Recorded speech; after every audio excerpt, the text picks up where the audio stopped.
This week on Quality Digest Live, we talked to author Craig Cochrane about his new book, ISO 9001:2015 in plain English. Plus, are you making mistakes in applying SPC? We'll find out when we come back.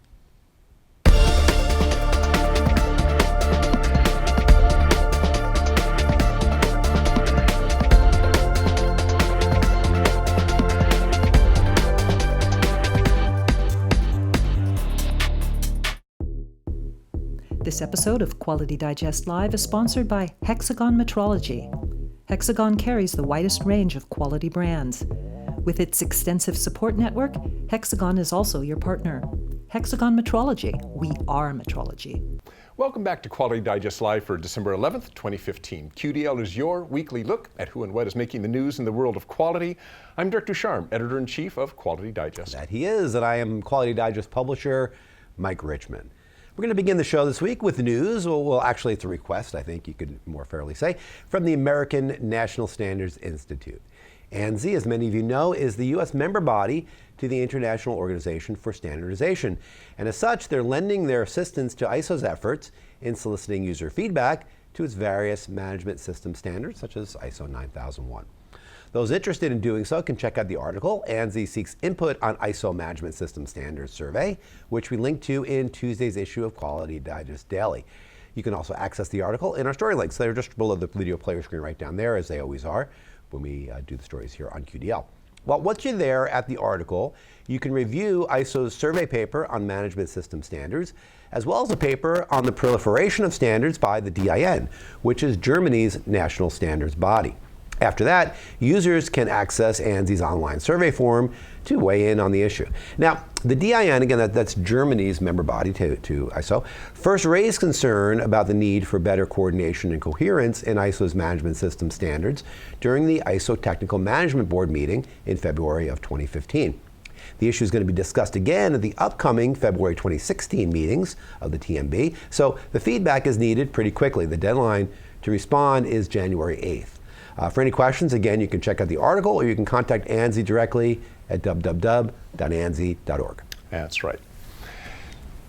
Interesting news this past week. On January 24th, 1980, Americans watched an NBC documentary called If Japan Can, Why Can't We? And you've probably heard about, if you work in quality, you've probably heard about this documentary. It was produced by Claire Crawford Mason and narrated by Lloyd Dobbins. And it prominently featured W. Edwards Deming. The documentary has been unavailable for public viewing for the past 35 years, which is kind of amazing considering the impact that it had.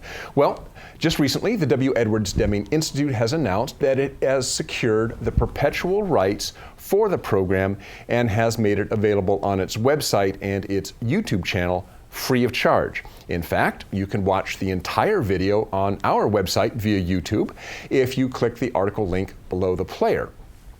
Everything related to Deming's approach to quality is pretty well ingrained in all of us by now, but to see how it started in the US is fascinating. Some people have said that this particular one-hour documentary, 35 years ago, launched the beginning of a new era of quality in the United States. And for those of you who've been in quality for a while and haven't watched the video, it will actually give you goosebumps, if for no other reason than to see how a lot of what Deming spoke of as failures in American business and American business management is still around 35 years later, even though we have all this behind us. The documentary examines the industrial competition that existed between the United States and Japan during the 60s and the 70s and why we were falling so far behind the Japanese. It also introduced Deming to Americans for the first time. Americans learned of the 80-year-old American who was widely credited with the Japanese industrial resurgence after World War II.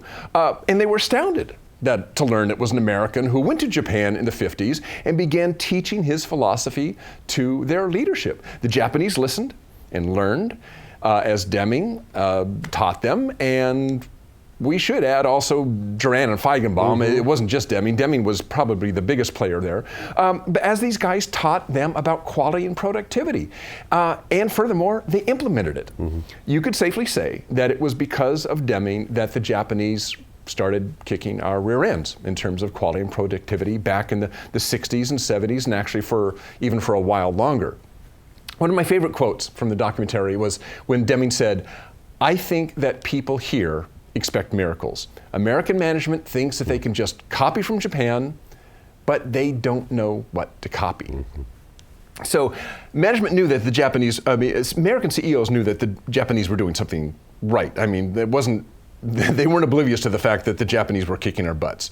So they just figured, well, we'll just kind of copy what they're doing, but they had no idea. They figured it was, well, they're doing these things, but they didn't know what these things were, and they didn't understand the whole philosophy behind it and so forth, so they didn't know what to copy, and they couldn't keep up.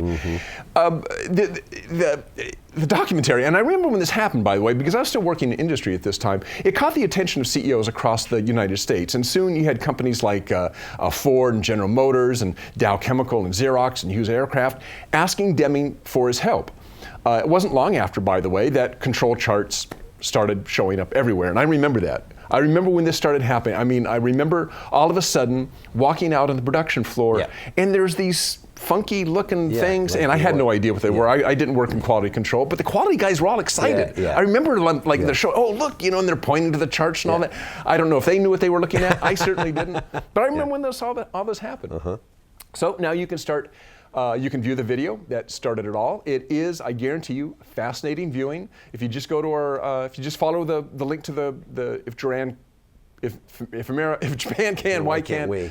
America? The link is right below our player page. Go out there. The YouTube video is actually in there. You can watch it right there, or you can link out to YouTube and watch it full size out there. It's great stuff. It's fun. It's good stuff. It is really interesting. It is. It's hard to get out of 2015 and put yourself in 1980 and especially if you're not of that age. But even if you are of that age, to go back and remember what it was like is difficult in this day and age. Well, and like you said, it's funny. I mean, you're obviously watching an old video. Things are a little bit dated. The video isn't the best quality. It's not HD, obviously. Sure. But a lot of the same issues still exist, and that's kind of what's funny is you hear Deming talking 35 years ago, and the things he's saying, and you're going, wow. It's about time you correct that. Maybe we should do some of those things. Exactly. There's an idea. All right, thanks, sir. Good piece there. All right, well, one of the most important events in our industry this year was the release of ISO 9001 2015.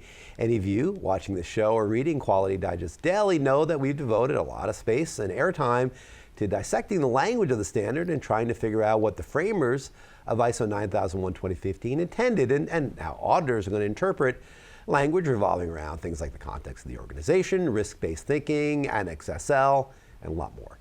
What we haven't really done as much is to really look, I think, at the new version of the standard from the most important perspective of all, that of the rank and file users within industry, many of whom might be intimidated by the rather technical language of ISO 9001 2015.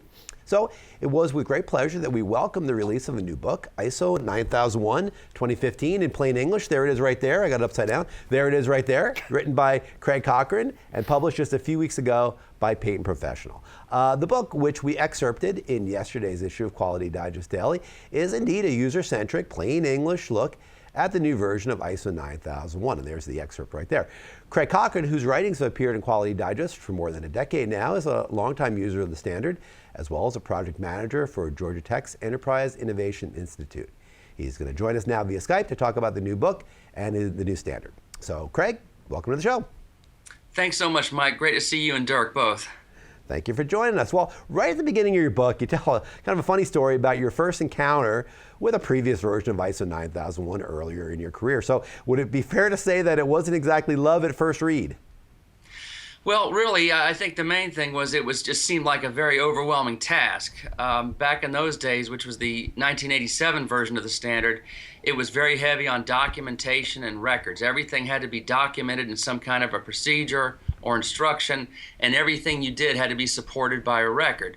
So just from the sheer intimidation factor of documenting everything we did, that was the main thing. It was very clear, though, very obvious and transparent what needed to happen.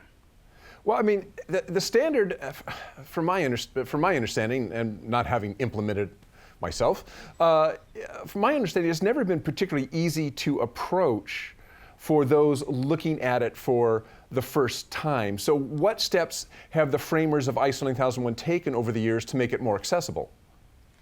Well, one of the main things that happened was they tried to remove a lot of the heavy manufacturing language from the standard. So back in the 1987 first edition, and then again still in 1994 version, there was a whole lot of language that was almost impossible to understand if you weren't in manufacturing. If you weren't making something physical, it was almost impossible to apply the requirements. So little by little, they started trying to remove some of that heavy manufacturing-centric language and those requirements and make it more universal. And that's good in a way and bad in a way, too, because the more universal you make something, the more fuzzy and, in many regards, harder to understand it becomes. And looser the requirements become also. Well, as I mentioned in your intro, I think a lot of the attention so far has been placed on how auditors are going to audit to some of the new language in the standard, and it's still maybe open for debate a little bit. But the standard really is for users, right? Not auditors. I mean, by which I mean the users are the ones who have to implement the standard and make it work for their organization as they see fit, as the users see fit. Is that correct? That's exactly right. And I think a lot of the new requirements in the standard are really aimed at trying to make the standard something usable for managers, top management leadership throughout all parts of the organization. You know, a lot of the new requirements around identifying the context of the organization, who are the interested parties, what are the true risks to our success, and what are we doing about them? I mean, these are all really strategic planning type of requirements, and they're aimed at really making the standard more of a true tool for success. Now, unfortunately, a lot of those new requirements don't necessarily require records or documents or any really concrete output, which is going to make it really hard to audit in a lot of cases. How do you evaluate something that may not have to be documented or recorded? And I think actually the documentation part is something that's been a little confusing for people who have had ISO 9001 in the past. I mean, the question we keep getting and that we keep seeing in webinars is like, so I don't have to do any documentation. What do you mean I don't have to do any? Yeah, you don't need a manual. You don't know what, I mean, people are actually really confused about what that actually means, not having any documentation. That's right. And I mean, unless we're talking about having a system entirely comprised of tribal knowledge and just verbal tradition, then you are going to have documentation, whether the standard requires it or not. You know, the whole point of the standard, removing those explicit requirements for a lot of documentation, was just to give flexibility, give the organization some discretion for what they really thought was necessary. It wasn't intended to be just don't have documentation, don't have records. It was intended just to give a lot of leeway to companies and organizations in terms of what they thought they needed. Unfortunately, people have a hard time with leeway. I think in many cases they'd prefer just to be told, hey, do this.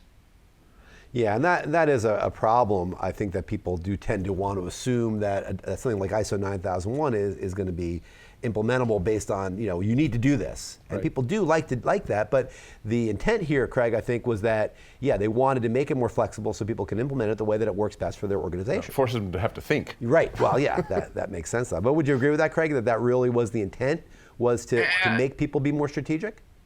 Absolutely, more strategic and really think about the process of implementing the standard. It's no longer just a project where you're following a checklist almost and checking items off. You've really got to think about those requirements and how do they apply to us and how are we going to get value from them. And also, it's now a standard that absolutely insists on the direct hands-on involvement of top management and leadership. It's not just tacit support. It's not just, you know, commitment in a high-level way. It's really true involvement from leadership and top management, and that's a little bit different. Now, would you say there's any critiques you have of this version? I mean, are there things that you wish maybe hadn't been changed, or changes that you think maybe weaken the functionality of the standard? Well, I think what's ironic to me is that the new requirements of the standard, like those around risk, change management, context, interested parties, those type of things, they're pretty well written and pretty clear. What I don't like so much is that the older sections, the established sections like calibration, training, corrective action, control of non-conforming products, things like that. Those established disciplines, they took what was already fairly clear, understood requirements and kind of messed around with them, shuffled the language around, added some unnecessary complexity, and now those old sections are a lot more confusing than they used to be. So if they just left some of the old stuff alone and added the new stuff, that would have been better. I think the biggest confusion of all is the removal of the terms documents and records and the introduction of the terms maintain documented information and retain documented information. Basically code words for documents and records. No need for code words in a standard, right? Exactly. Well, Craig, thank you for joining us. Again, Craig's book, ISO 9001:2015 in plain English. It is all that, trust me. Available from Peyton Professional and online at Amazon as well. Craig, thank you so much for joining us today. We'll be talking to you, I'm sure, again in 2016. So have a great new year, and we'll talk to you soon. Thanks so much. It's a real pleasure and an honor to be here with y'all. Thank you, Craig. Thanks, Craig. Talk to you later. All right, well, we ran a very interesting article. I thought it was a very interesting article this week from Arun Hariharan in Tuesday's issue of Quality Digest Daily, and it was titled, "Is Quality Only for Operations?" And it tackled the idea that a continuous improvement mindset shouldn't be limited to the shop floor or other so-called core operations, as Arun refers to them. And you can see the article right there. In the piece, Hariharan looks at critical functional areas such as sales and human resources, administration. And guess what? In each, he quickly uncovered terrific amounts of wasted time, of wasted efforts, wasted money. In the best case, this muda simply caused frustration and inefficiencies among internal stakeholders. And that's bad enough. That's in the best case. But in many times, those inefficiencies extended to frustrated customers, which of course is a deadly sin for any customer seeking to, if you're seeking just merely to survive, much less grow. But you can't have your customers be all frustrated and upset at you. I mean, look at sales. I mean, sales is a really good example. As Hariharan talks about inefficient order entry, which usually has to be redone. He uses the example that, you know, your salespeople are kind of considered to be prima donnas, divas a little bit, and they just write the order and they pass along and somebody else will fix it, right? Well, I mean, it's a waste, sure, but it gets worse than that. The key to successful selling, in my experience, really, is to dig deeply into each account and understand the processes of the people in that organization, their products, their position in the market, pretty much everything, right? You want to build a relationship based on a deep understanding, but if you don't keep your records pristine, right? It's not just that you fire off an order and somebody else cleans it up. I mean, if the records themselves in your CRM aren't pristine and you don't update them constantly, you're not going to be able to serve your customers well because nobody's memory is that good, right? I mean, you just can't do it properly unless you really pay attention to the details. And to me, as a sales guy, and I've been doing this now for a number of years, it comes down, and it's funny as these things reflect on other stories, it comes down to laziness. I mean, Bruce Hamilton talked about this last week. We covered it on the show. Yeah. This idea that you know, you're lazy because you're finding a quicker way to do something. Well, I mean, is it lazy? I mean, it seems lazier to me to short circuit the proper procedures that it means to fill out a form properly or to update your CRM properly. I mean, the laziness comes, well, I'm just going to deal with this, get it off my plate fast because I want to do it quickly. Well, that's truly lazy. Right. Really, it's the better way to do it is to fill the thing out on time. You're going to save a lot more time in the long run because you don't have to re-research everything. Right. Well, particularly now. I mean, if you don't fill in your customer information, your sales notes and that sort of stuff, then how do you know a month down the line what your conversation was, or if you're sick and somebody has to follow up with you, you're leaving them completely in the dark. Everybody assumes at the time that was a really memorable conversation. I'm going to remember that. Right. You're not going to remember it. No way. Especially I've talked to 50 other people by the time. If you're in a high-volume sales environment, there's no way. That's just one example that he uses. And all these softer skills, again, they're not core processes, supposedly. They are core processes. Of course they are, because they serve customers. But, I mean, the idea that you're going to have these non-core processes not fall under Lean or Six Sigma procedures, or Lean Six Sigma procedures, as he's referring to, is silly. It's foolish. I mean, everything can be improved in that same way. And especially with the perspective of lean, of continuous improvement, everything can fall into that same bucket, and it should, because ultimately it's going to be the lazier way to do it because it's going to save you time in the long run. That's right. That's good stuff from Arun.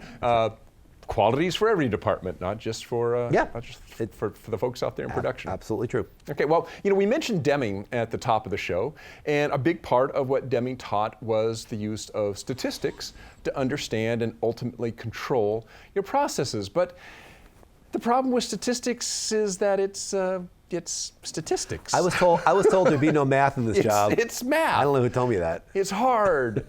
Or it seems to be hard. So people have come to rely, maybe over-rely, on software to do their statistics for them. And that has perhaps led to some problems and misconceptions in the use of those statistics. Our next guest understands all about that. He is Director of Development for PQ Systems, a developer of SPC software, Statistical Process Control Software, and other products. Steve Dahm, welcome to the show.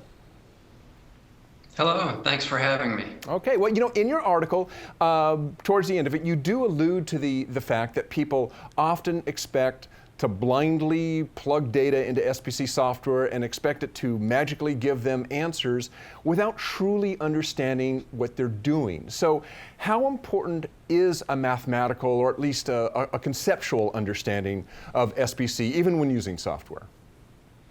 Well, that's a great question. I don't think deep math is all that critical to the use of SPC software, but understanding the concepts is important.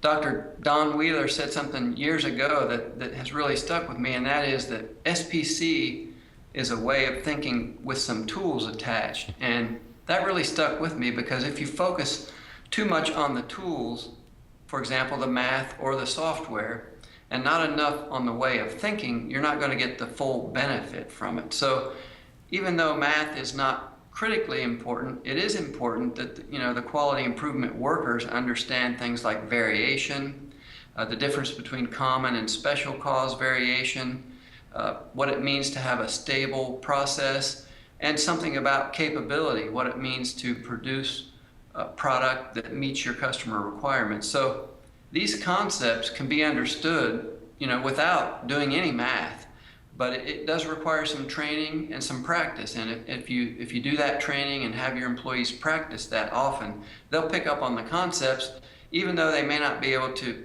by hand calculate the CPK. Steve, in your experience, what's the biggest or maybe the most prevalent error you see people make when they're using statistical software? Well, there are many. I think one of the most common is to focus on capability before you've conquered stability. So your supplier, your customer for your product, they will communicate with you about their specifications. And so your temptation is to focus on capability and capability analysis. But if you haven't studied the process yet and understood that it's stable and predictable, then it's kind of premature to do capability. So I think that's one of the most common mistakes that we run into.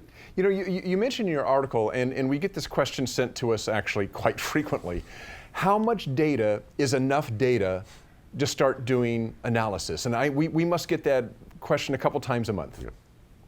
It's a great question. It's also a common question that we run into. I wish there was a single answer I could give you on this, but it really depends on where you are in the process of understanding some metric that you're paying attention to. If you're just starting and you're early and you've never really studied this metric, it doesn't take much data to start to get benefit by looking at the data in chart form. Almost immediately, even a line chart, you can get an idea of where the process is centered, how much variation there is. So, there's no hard and fast rule. If you have 3 or more data points, it's going to be easier to understand those visually in a chart than it will be to see a column of numbers on a piece of paper. Now, on the other hand, if you've been studying a metric for a long time and you're very familiar with how stable it is, where it's centered, what the variation is around the center, in that case, then you probably want to have enough data when you go to do something like compute control limits so that the data represents what your process is doing. So if your process runs all day, but you use data from just 1 minute of production, then those limits aren't going to reflect, your process over the course of a day. So, it really varies. The key point I'd like to make, though, is that if you have even a small amount of data, you can benefit from looking at that visually in chart form. Well, you mentioned charts. I guess, and we hear this a lot, software makes it so easy to spit out probably every conceivable SPC chart there is, including some that I've never even heard of. And I think we've all walked into a production facility at some time and seen a wall full of charts. But realistically, what are the most useful charts that need to be displayed? Maybe a better way to put that is the most useful charts that might provide good information for the people who are actually working on a process. Yeah, that's another great question. And we visit a lot of plants in the course of a year, and we've seen the walls that you're talking about that have the charts on them. And first of all, I'd like to say that, establishing a habit of looking at data in chart form and establishing the way of thinking behind SPC, these are things that need to be trained and reinforced into the workforce. But the job doesn't end once you've wallpapered the lunchroom with your charts. There's more to it than that. One of my coworkers here mentioned that the best chart is the one that you can look at and say, is there something I can do? Can I respond to this chart if there's a signal from it? If the answer is no, then a good question might be, do I really need to print this chart out and put it on the lunchroom wall every Monday?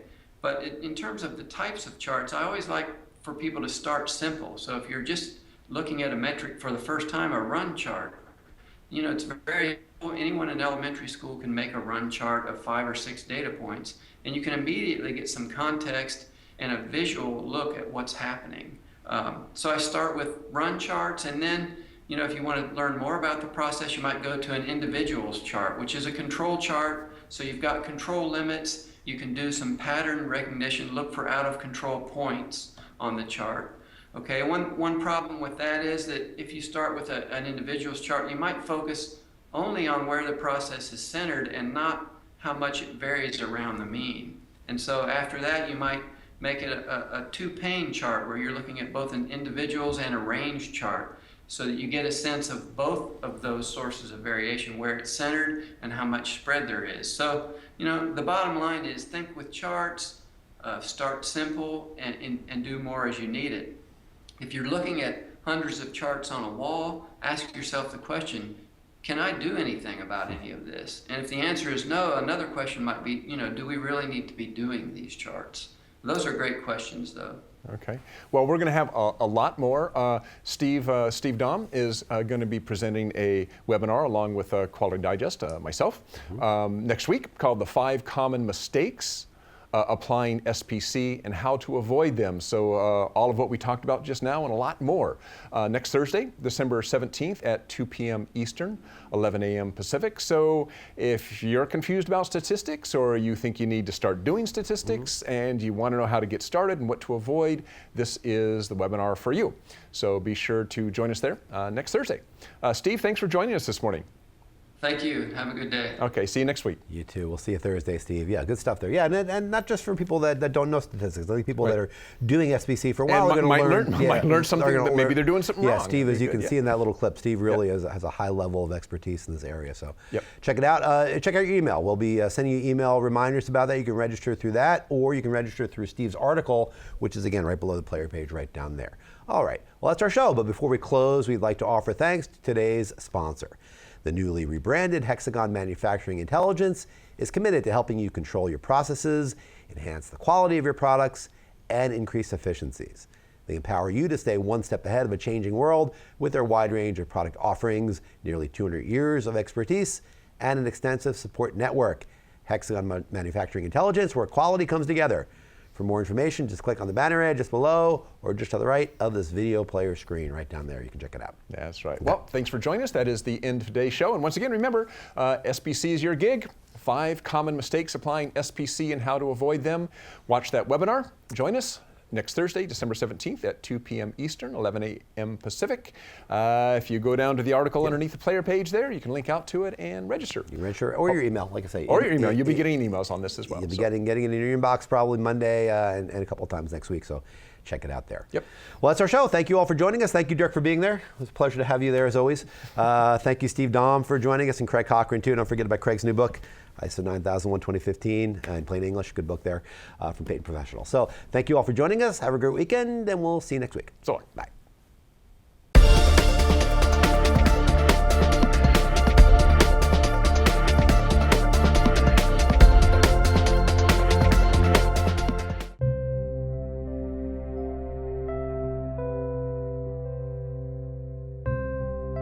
Four, three, two, one, fire.